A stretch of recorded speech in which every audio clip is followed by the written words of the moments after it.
Exercice numéro 3 de la 8e série. Dans cet exercice, on nous demande d'écrire un programme qui lie deux tableaux d'entiers, A et B, et bien sûr leurs dimensions n et m au clavier.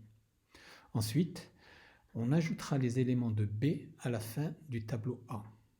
Pour cela, on utilisera deux pointeurs, PA qui pointera vers A et PB qui pointera vers B, pour le transfert et afficher enfin le tableau résultant grand A. Comme dans tout programme en C, je dois commencer par inclure les différentes bibliothèques dont j'aurai besoin. Ici, include stdio.h et puis éventuellement conio.h si j'en ai besoin. Ensuite, j'écris le nom de la fonction, ici main, suivi de parenthèses, vide bien sûr, puis du bloc où j'écrirai mon programme. Bloc, bien sûr, séparé par des accolades. On commence par déclarer nos tableaux A et B. On a pris A à 20 éléments et B à 10 éléments, mais on pourrait bien sûr changer et prendre d'autres valeurs. Il suffit simplement que la dimension de B doit être inférieure à la dimension de A. Et puis, bien sûr, dans la saisie, il va falloir que la dimension du tableau B, c'est-à-dire M, doit être inférieure à la dimension du tableau N et doit bien sûr pouvoir être introduite dans les 20 éléments qu'on a choisis. On va ensuite saisir la valeur de N. Bon, ici j'ai choisi une valeur de N inférieure à 10 pour la simple raison, c'est que B, je vais le choisir aussi à 10, donc M plus N doit être inférieur ou égal à 20. Pour ce faire, je vais mettre une boucle do while, c'est-à-dire tant que n est inférieur à 2 ou bien n est supérieur à 10, alors on va boucler.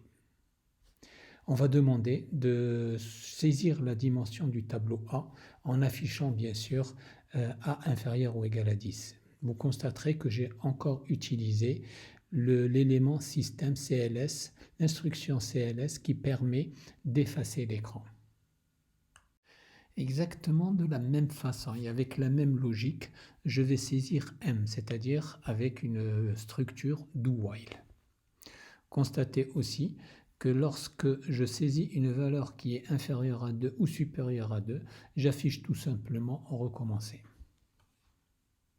On saisit ensuite nos deux tableaux A et B à l'aide de boucles simples for i égale à 0, i inférieur à ni plus pour le premier. Et dans cette première boucle, je vais tout simplement en profiter pour incrémenter le pointeur PA, c'est-à-dire je vais tout simplement me placer à la fin du dernier élément que j'insérerai dans le tableau A. Pour le tableau B, la boucle simple, for i égale à 0, i inférieur à ni++, et les deux instructions printf scanf pour saisir les différents éléments du tableau B. Le traitement est donc relativement simple.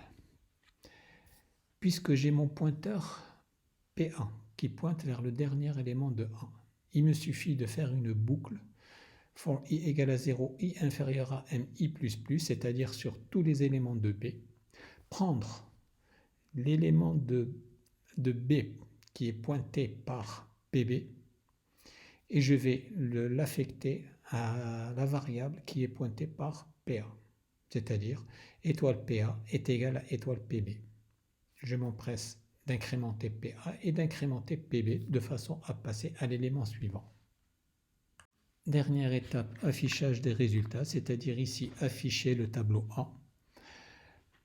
Je commence par pointer vers le début du tableau, puis une boucle for i égale à 0, i inférieur à n plus 1, c'est-à-dire la dimension totale de mon tableau A modifié, i++, et j'affiche dans le formalisme pointeur le contenu de la variable qui est pointée par PA, c'est-à-dire l'élément du tableau A. La correction de cet exercice se trouve dans le répertoire S8. Il a comme nom S8 E3.C. Bon courage.